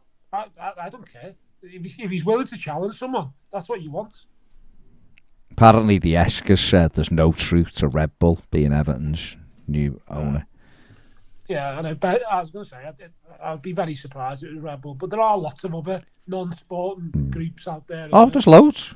Yeah, it's not just obviously Red Bull, but Mashiri said he's talking to sports investors. Yeah, so it will be a sporting one. Qataris, and people are just trying to second guess who it might be. I think be the ones who own PSG. They were looking to invest. It could be, because he is looking at buying a club, isn't he? In England, he was obviously, he mentioned Tottenham, I think, a couple of weeks ago. But I don't know. I just like to see a bit of high energy manager to try and get the team going. I think it's been very static with our managers that we've had. Ronald Koeman, Rafa Benitez, Carlo Ancelotti. They've all been very folded arms type of manager, and not really like the energy that you want to see off your manager towards your players. And I think, and I know, I hate to say it, but they had it, didn't they, with Klopp when he first come, the energy on the sideline, and it builds up to the players. Look at Arteta now, and Guardiola will do it forever, won't he? Got a coach, haven't you? You've got a coach there. That's what we're saying. It's like I've said, I really haven't got a clue who we will choose, but he is someone I think could be a really good fit. It's a gamble, of course it is, but most people are gambles now, because you never know how someone's going to take to the club, do you? All you can do is your homework and go, what's his character like? What's his record of making players better like? Yeah. Is he tactically aware? Well, you've got to, I guess, to be managing at any level, you probably got to have some tactical awareness, I imagine. I don't know. You know what? Sorry, John. Go for it. Stay no to phone him. No, mate. Go for it. I was having a look there before as well. Newcastle, I hate bringing them up as well, because they do me head in, their fans as well. But honestly, last season they're now obviously about to get in a cup final and probably make Europe. It doesn't make it Champions League or UEFA Cup, whatever. Yeah. The reality is, four players changed their season. There's no, and obviously a manager who's coaching them properly. It can be done. I understand. I'm a bit down over the whole situation, and I don't know where the next result's coming. It is tough at the moment, but you look at them last season. They just put a few good results together, and it gives the confidence to the team, and obviously the change of ownership. And I just think, I'm not saying the change of ownership is going to happen now, but if we can do what they did by 4 smart signings in the January window and get rid of Anthony Gordon, we can get out of this mess. But at the same time, we need whoever the manager is needs their help and the tools. If he doesn't get them, the reality is we are going to go probably down if we don't get goals into this team, because every other team's not saying they've all got goals, but they're trying to add goals to the team by buying players or loaning players. And I just think if we can do that, we can stay in the league. But we've got to do it quick, because what are we on now? Wednesday. next week's the transfer window. Obviously, what the weekend, not much really ever happens over the weekend as well. So I think things have got to get done quickly, and obviously managers got to be done quickly and start getting some players through the door. Absolutely, Steve. All right, mate. Top man. Yeah. Take care. Nice one, mate. See you later. Ta-ra, mate. The whole temperature of this is going to change now as we bring Head's on. Gonna come in and start banging. Bring on our super sub. Yeah. Breaking glass music. Yeah. Barry Cass goes off. No stamina. I tell you what, that was a better in-game management than Frank had. Who we got on, Chris? Go on, Chris. You all right, mate? Hey, Chris. Not too bad. When has being an Evertonian start being fun, by the way? It's never fun. The first 50 years are the worst. Oh, yeah. I don't think I was alive for those, annoyingly. I remember my dad telling me all those good times, like, cool, can I have some of those? Yeah. Yeah. Come round once every 2 generations, mate. Yeah. Yeah. I wanted to also as well, just like, I wanted to mention one of the comments I saw made earlier about, like, where like fans were saying that we should maybe like they want to get behind the players and stuff. It's like, well, that's what every fan wants to do. We want to get behind our team, but the problem is when the board puts out the statement that they did before the game at Southampton, and then the owner puts out the statement he did a couple of days beforehand. The fans are at the point where a lot of them just don't feel like they have any choice but to basically start speaking out and saying like this isn't good enough anymore. We're in the same situation. We're in a worse situation than we were last year. So it's got to the point now where it's like we can't like. That's why a lot of the like fans just aren't blaming the managers anymore. I mean, Frank deserved to be sacked, of course he did, because the results weren't good enough. But ultimately, it's the same cycle over and over again. So a lot of people just didn't feel like they had any choice.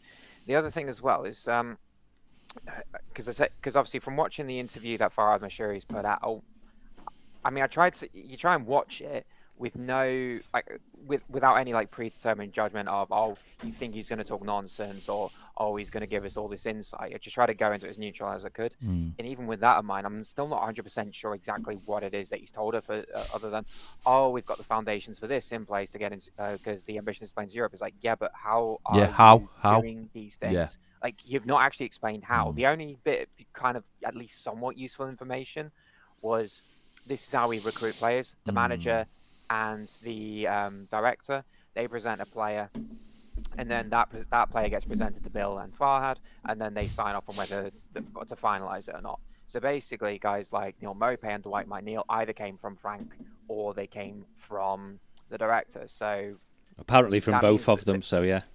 Yeah, so that means there's still mistakes being made in the recruitment, which is concerning. And in some ways, it's fun to speculate what manager we want.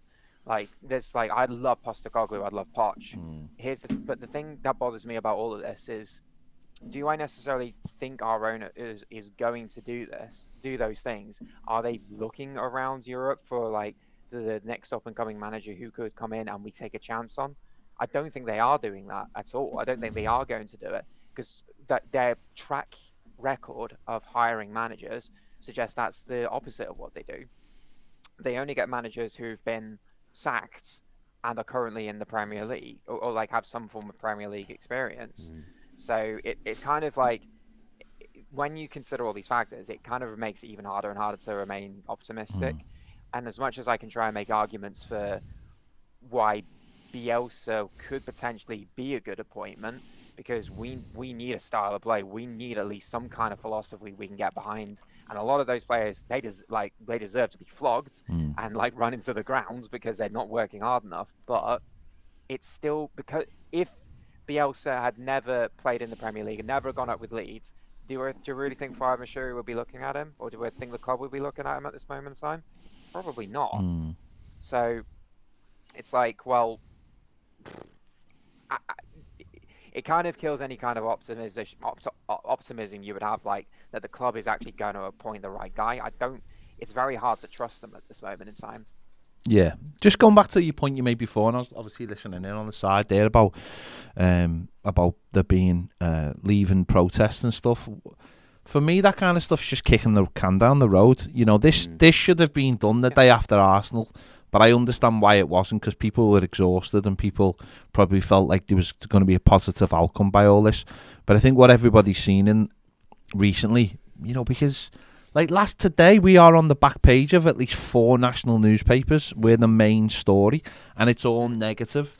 You know, we were spoke about in the House of Commons yesterday as being, you know, complicit in you know, Russian money. Now, whether that's true or not, that's still a really, really bad piece of PR. We are splashed about everywhere. They can come out with these videos and things like that, but ultimately, the problem, you know, you can say what you want, but it's what you're doing. You know, as John always says, it's not what you do, it's the way that you do it.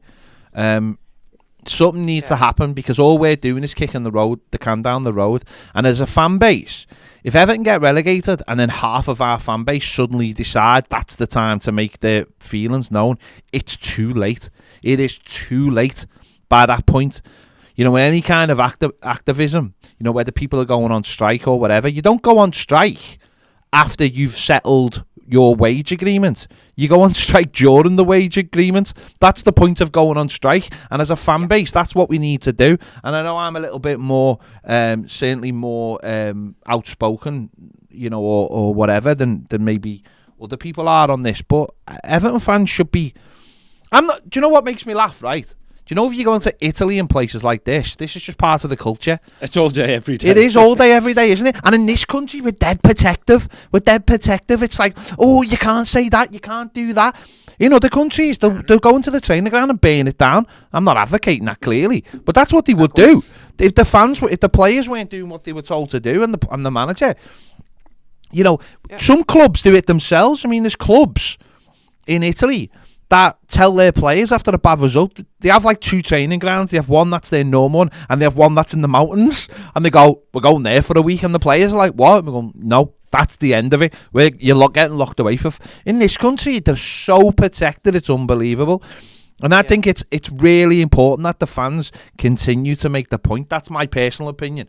You know, no, I agree. I agree with you completely, because it's the same with anything. A lot of people, like in any kind of walk of life, will sort of will complain about, oh, why are people striking over like nurses' pay, for example. And it's like, well, yeah, but the reason you have sick leave, and the holidays you have, is because guess what? People decided to try and fight for those things, and so those are the reason you have those privileges. So you should be thankful for the people right now who are willing to go through this effort to stand because they want better for their football club. It's the only business in the world where it could be run terribly and people will still keep paying. They're entitled to fight for what they think is right to make this club better. They just are. Everton should be grateful that they're getting a full ground, a full capacity, home and away, to back the players in this. And if it means there's noise coming before the game and after the game about the board, then what's better? Is it better that would it be better if people stayed away and decided they didn't want to come anymore? Listen, I've been there. Baz has been there. John's been there. I was there when there was 12,000 people at a game. I was there when there was 23,000 people at a game. I've been there. You know, we've all been there. You know, people, do you know what, right? I was thinking about this the other day, right? I remember being on the Gladys Street. People talk about toxic fan bases. I remember being on the Gladys Street when the Gladys Street sung Everton Are White to Les Ferdinand. Don't talk to me about toxic fan bases. You know, we've all been there when there's been racism and all these other things, and our fan base now, saying it's toxic is nonsense. You know, I remember Les Ferdinand getting an attic and the whole Gladys Street stood there singing Everton Are White, and people think it's toxic. No, that's toxic. That's horrible. That's the place you don't want to be. I remember jumping on a bus and just getting off straight away. Didn't want to be part of it. That's toxic to me. What Everton are going through at the moment is symptomatic of what's going on off the pitch. You know, John knows more about it. Anyone on Premier will see what John was talking about later. John came in today with a transcript of everything that was said in that interview, and we went through it point by point, going through it analytically earlier about what got said.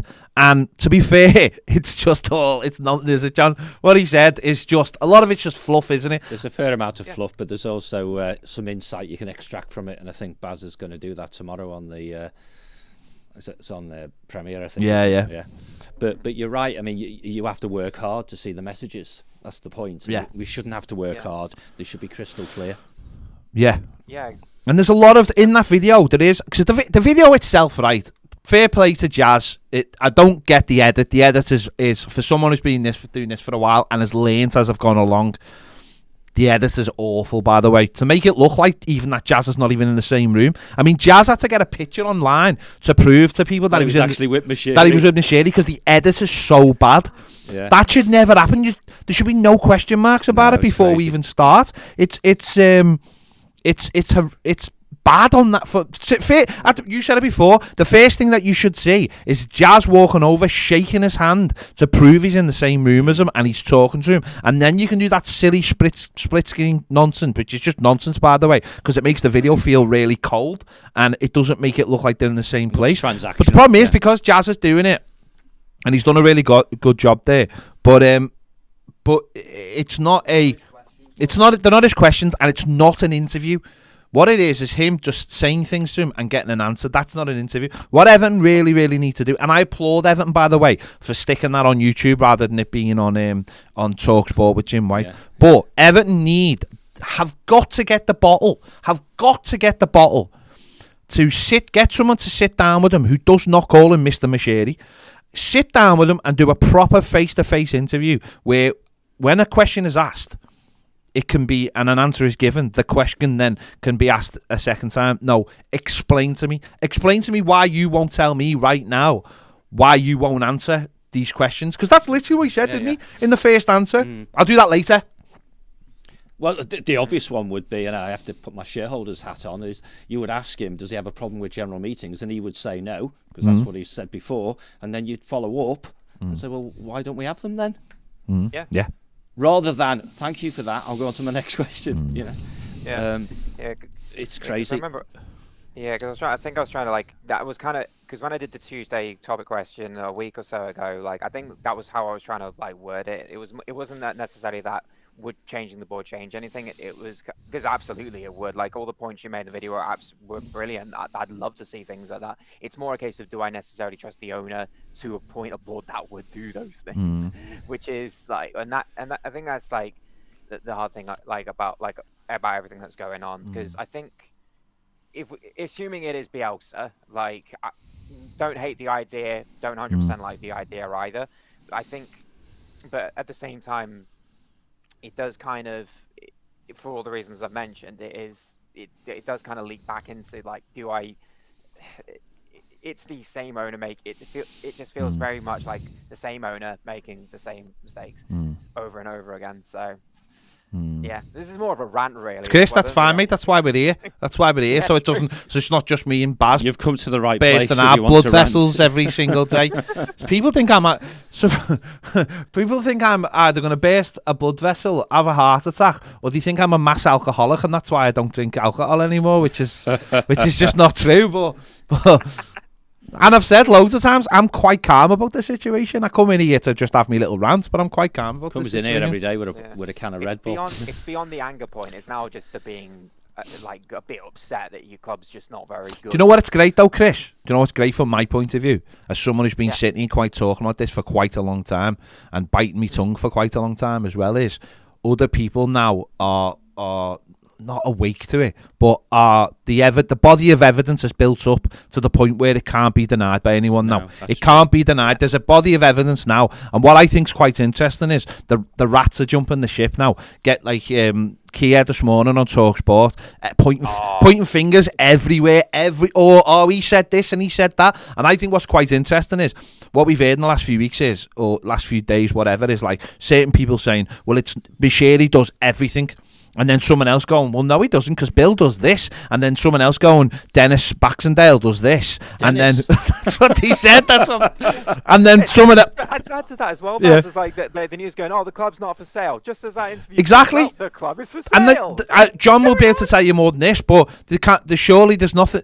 Nothing tells you more, says more about a disorganised company than loads of different messages coming out. Absolutely, yeah. You know, we got Jamie Carragher saying bad things, and then Kia saying, well, he hasn't got a clue, and then Carragher's come back saying, well, hang on, I'm not involved with a club. He's done him over Everton, and he said, hang on, didn't you used to have something to do with Arsenal when they were finishing 8th? You know, there's all the rats are jumping the ship, and to me, this is why we must continue as a fan base to keep the pressure on, because we'll get what we want. The pressure's clearly on there, and for me, it should see, because what another thing about that interview was, it was done last Thursday, and the world is a completely different place, John. Yeah. Since then, and I would love someone to have an interview now with the owner or the chairman and say, can you tell me why you sacked Frank Lampard? Last week you told me he was great. Now you're telling me he's not great. Can you explain to me why? And can you tell me why by sacking them you've also just lost your number one transfer target of January by sacking them? How does that fit into the... For the sake of a few hours as well. Yeah, for the sake of it. I mean, Simon Jordan, again, he's been on. Simon Jordan shifts the blame, round and round and round. But he's been on today saying they shouldn't have ever let him out of the room. And you know what? He's absolutely right. Of course they should have said, sign that. It smacks of the old days. Cliff Finch to Nigel Martin. Oh, go and see Leeds. Go on. Go and see Leeds and then come back. Well, you won't want to sign there because they haven't got Christmas hampers. It's all. But the Rats are jumping the ship as far. They can't even get the story straight, and that tells you. Headlock Gate and all that. They couldn't get the story straight.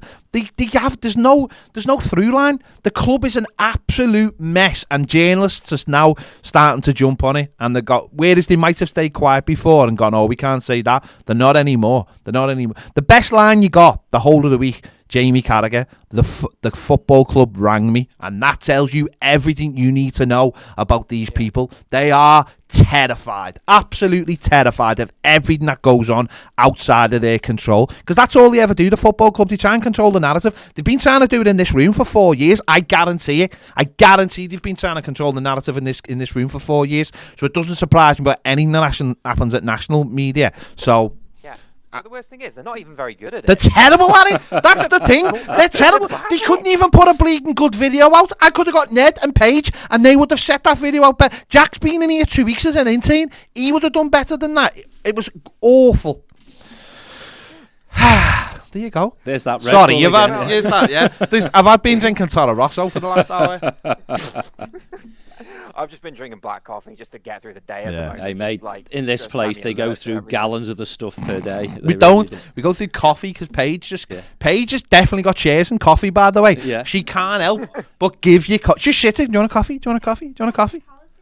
There you go. Hospitality. Yeah, it's hospitality. Head off of the future. Yeah. There you go. Yeah. One thing I would say go on, Chris. Is, as a funny, just to end on something funny, because there's probably is there someone else coming in? No, go on. We'll just say your last bit. Go on. Akiva's waiting.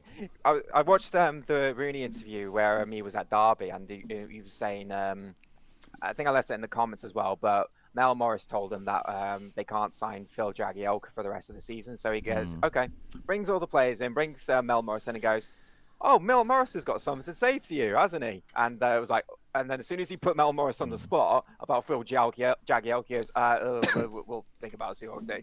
Imagine if he did that to Farhad Moshiri. Just the idea of Wayne Rooney doing that to him would just you wouldn't get them all in the same room, mate. You wouldn't get them all in the same room. That's the problem. That's the point. That's the problem. I wouldn't mind Wayne Rooney, but considering Bill Kenwright sold him twice. Well, we'll see. We'll see. Listen, we'll see. Nothing's off the table. I don't know about Farhad feeling our pain, but Derby County fans do.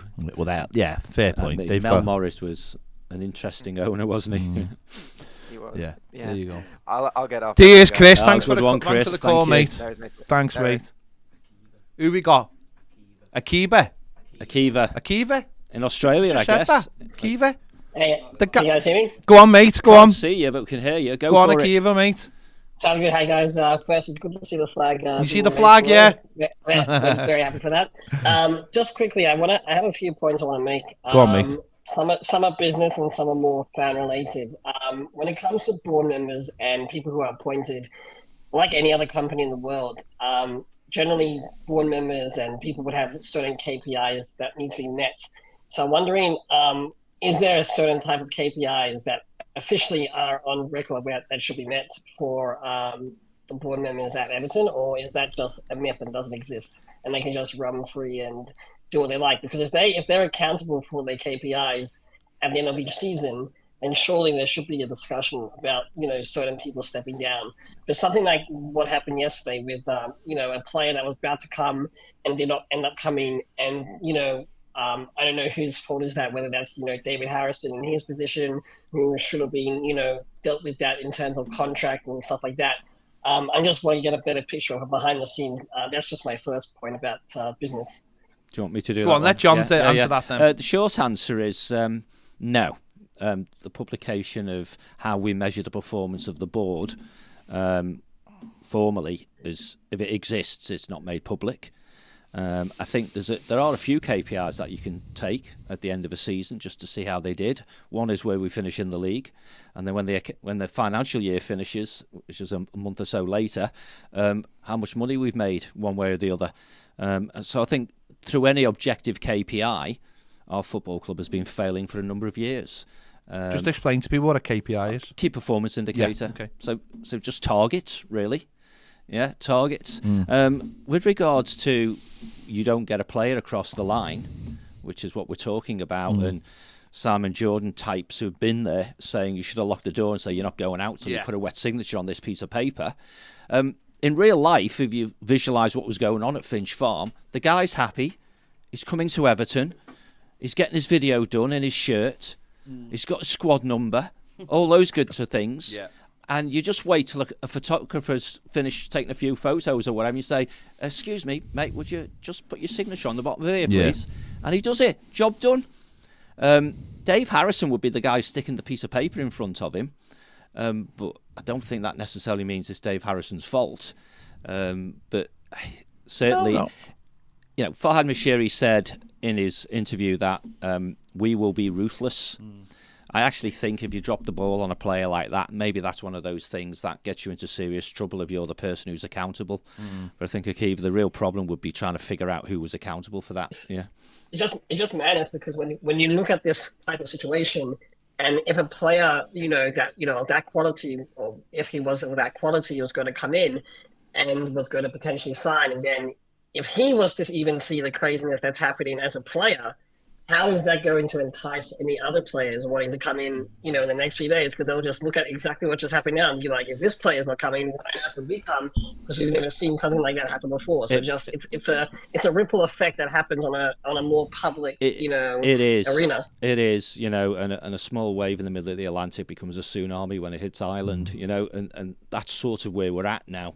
We're in a really difficult situation. I mean, Baz has talked about it a number of times about how do you attract managers when you look like you can't give the managers the support they need? How do you attract or retain players when they can't see light at the end of a tunnel? And so on. So it's really, really in a mess. But my next point I wanted to make was, looking to the future, and I think, Pen, your input would be great here in the sense of... He's telling you who's answering the question, people. Go on, mate. Are you in Australia, by the way? I'm not. I mean, I'm currently in Europe, but... okay, because this guy moves around like no one's business. You never know where he is, yeah. Sorry, go ahead, my friend. Yeah. So look, looking forward, obviously we're in a situation where, the inevitable, unless a miracle happens, and, we somehow get saved. And if we're looking for the future, it seems like the way we're chatting, about the next manager is, we'll just get a new manager in and they'll bring us up, etc. It sounds like the way the board is talking, the way the club is talking, is that it's, it's going to be such an easy thing to do. If you look at Sunderland, look at Newcastle, look at Leeds, it's scary to think that, those were three powerhouses back in the day. And, we're pretty much in a similar, if not worse situation before when they went down.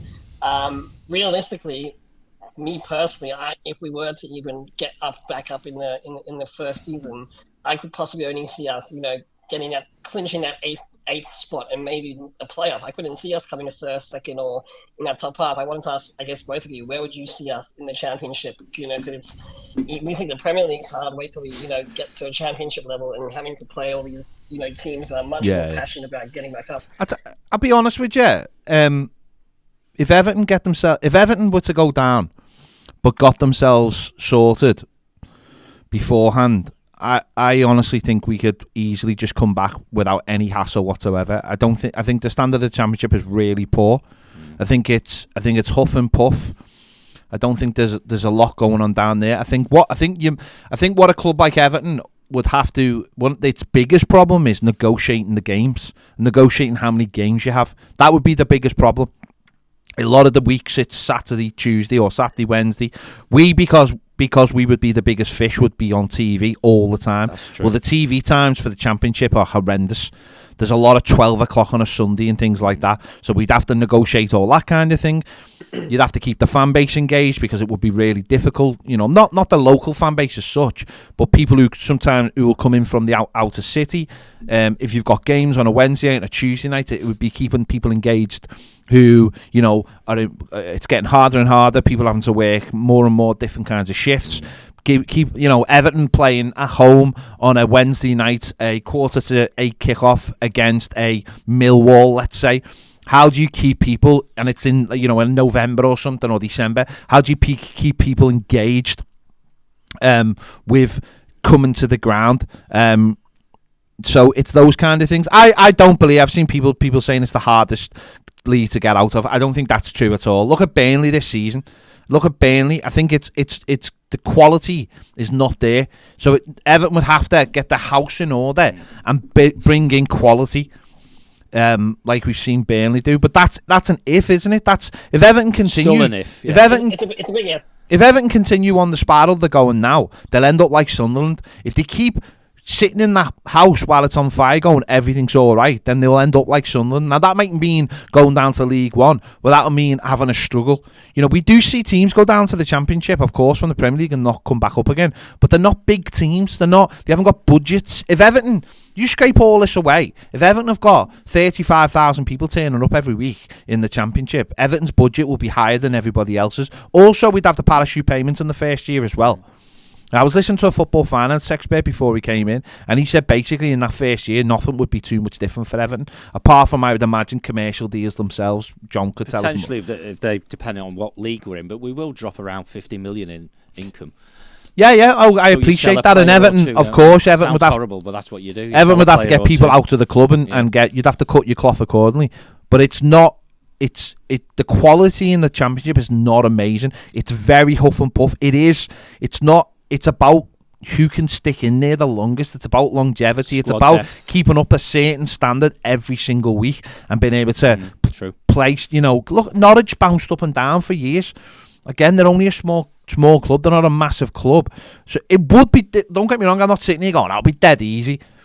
It would be difficult, but if we could keep things together and we understood early on what we needed to do, I don't think it would. You know, you're fighting for 1 and 2, aren't you? Of course, I wouldn't want to be in the playoffs, and I think Everton could do it, but they'd have to have themselves set up. I agree. In terms of recruitment as well, I think, you know, for some reason, as in, like, I've, you know, seen it over the years, it seems like we try and you know, get the same type of players. There's some, like, other clubs, like obviously Wolves wouldn't be the best example, but, you know, the type of concept of, you know, going to Portugal and landing a base in Portugal, going to Asia, or going to, you know, even Morocco, where the strong parts of, you know, the footballing world in Africa are now becoming big, as we saw in the World Cup. Like, surely there has to be something done in the recruiting sense of, you know, not just sticking to the, you know, oh, he's English, he's had Championship experience, let's bring him in. Isn't there like a chance that we should, you know, look at a gamble at, you know, looking at the Asian market, looking at the African market, you know, we're like, you know, let's take a chance on this. If it works, it works. It doesn't. It seems like we've been taking chances and they haven't worked. Why don't we try something different in a more productive way, you know, outside of the UK bubble? Yeah, I mean, this is what we've been saying for ages. We've been sitting here saying, why aren't we after? Baz has said loads of names where the player hasn't moved to another club and you can get them for 7-8 million, and then someone picks them up, and Everton have had a look at them but haven't took the chance. And we've been saying that for ages. Certainly Baz, and when we've had Andy on in the past, have been saying that for ages. And I think maybe part of that is, you know, you've heard Kia Joraban today talking about it, and while we keep on listening to people like him and they're feeding us the same kind of players, then why would we ever go outside our comfort zone? There is an issue, John, isn't it, the club of sort of, you know, really getting into the market elsewhere and taking those kind of risks. It's funny because people see it as a risk, don't they? You've got to adjust your mindset.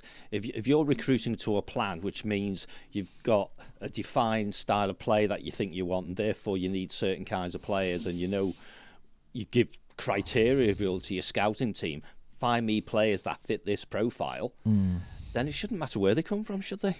No. And if you're looking for value for money and your scout comes back and says, well, you can have this guy who plays for Leicester, and he's 50 million quid because he's got the Premier League premium, or we can have this guy from League 2 in France, who's got exactly the same profile, but it's clearly unproven in this division, and he's 3.5 million. You think, you know what? I can have a middle-ranking safety one and a couple of risks. Yeah. And the thing is, right, on that, people will probably say, oh, look at Onana as changing the thing. But we could have had Onana last year for £5 million. Absolutely. Do you know what I mean? That's the thing with Everton. It's great looking at Onana, but loads of people look at Onana, and we will make money on Onana. But we could have had him for £5 million quid the year before, and that's where we miss out. It's a good example because, of course, yesterday when he went to a wedding, it was like, oh, he's going, And if he's going to Chelsea for 50 million when we bought him for 30 million 6 months ago, and the team we bought him from 12 million the year before, imagine we got him for 12 and then sold him for 50. That's the model, isn't it? And, absolutely. And clubs in the Premier League, they shop at Harrods, don't they? Really? Yeah. When nowadays they do. Aldi's on the corner of the road, and the quality's almost as good, if not better.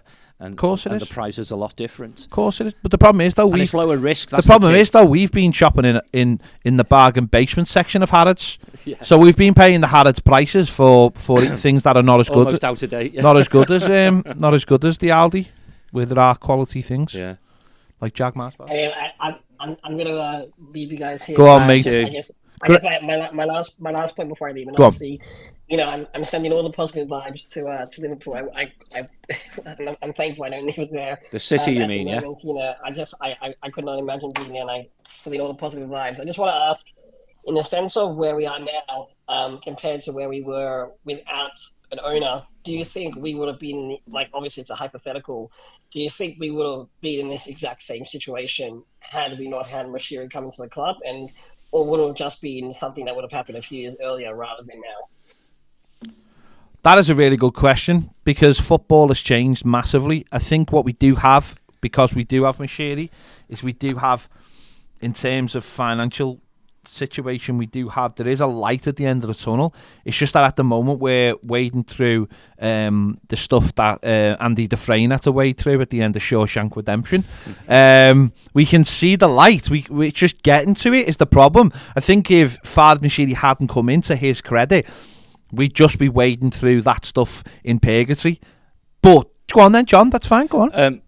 It's the same answer done differently, I suppose. I think if Farhad had not taken over when he did, your question, I think, is would we be in a better or worse position right now? Yeah, I think we'd be in a substantially better position. Okay. Because all the mistakes he's made, I cannot believe another owner would have made the same mistakes, and I also cannot believe that we wouldn't have been sold. We wouldn't have been sold because we're such a sleeping giant, undervalued asset, blah blah blah. Then some of those clubs who've changed hands in the last 3 or 4 years, it would have been us. Yeah. So probably So we are where we are. Yeah, we might be better off. We wouldn't have the stadium. Maybe in 5 to 6 to 7 years' time, maybe then we could take a step back and go, well, where are we now, rather than where we are right now, where we can't see the wood for the trees quite really at the moment. The current majority shareholder believes, because he said it on his video, let's get through this season, and then we can start dreaming about the future when the stadium's built. I think having the stadium, as an objective is fine because you want it to get built, but not to the detriment of normal progress. Absolutely not. There you go. Thanks, my mate. No worries, guys. Cheers, mate. See you later. Take care, mate. AC on the super chat says, should our owner take advice from Ryan Reynolds? Laughing emoji face, crying. Probably should, because Wrexham are absolutely not only are they flying in their league that's now top, but also commercially I imagine they're in a very, very strong place with the stuff they're doing. But obviously we're talking about the difference. I mean, obviously it's a huge difference. If something like Wrexham they're marketing Wrexham as being everyone's second team, aren't they? They're never going to be someone that, if you support Chelsea, they're never going to rival Chelsea. So you can have them as your second team. There you go. Ned, have we got anyone else before we finish? No, are we done? All right. Well, big thank you to everyone for giving us a call. Indeed. Thank you. That's great. It's great when we've got loads of people on. Thank you for all the comments as well, which are fantastic. Just going through them for all the super chats. And there you go. So we'll be back tomorrow at 1:30 to do the live show. God knows what will have happened by then. Who can predict it? Probably spoke about us in the White House or something by then, or I don't know. We'll wait and see. There you go. Big thanks for watching, and we'll see you later. Take care, everyone.